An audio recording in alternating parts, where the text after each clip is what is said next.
আপনারা যে হাউসটার কথা বলা হয়েছে সম্ভবত লাবণী 4, তাই না? সম্ভবত। তো আমি যে এত বছর ধরে মানে মাঝখানে আমি অনেকদিন কাজ করিনি, প্রায় 8 বছর। শরতের জবার মাঝখানে কিন্তু 8 বছর একটা গ্যাপ ছিল।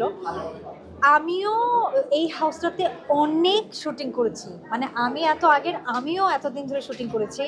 অনেক স্মৃতি, অনেক মেগা সিরিজ, অনেক খণ্ড নাটক আমি করেছি। আমি জানি না তখন তো এরকম কমপ্লেন আশেপাশের লোকজন করেনি, বা আমরা যে খুব বিরক্ত করতাম আশেপাশে যারা প্রতিবেশী ছিল তাদেরকে, অতটাও আমার মনে পড়ে না। আমরাও তো ঢাকা শহরেই থাকি, সো আমরা তো জানি কিসে মানুষের অসুবিধা হয়, কিসে মানুষের হয় না।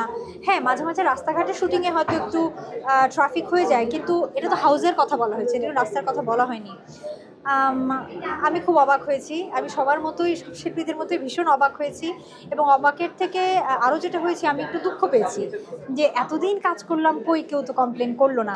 হ্যাঁ, টুকটাক কমপ্লেন না, এই যে আপনি এখানে প্রোগ্রাম করছেন না, টুকটাক কমপ্লেন হয়তো এই প্রোগ্রামেরও হবে। হ্যাঁ, এটা হয়, সবার তো সব কিছু ভালো লাগে না, কিন্তু এই হাউসটাতে এতদিন ধরে আমরা কাজ করি, হঠাৎ এত বছর পর কমপ্লেন আসলে প্রথম দিকেই আসা উচিত ছিল।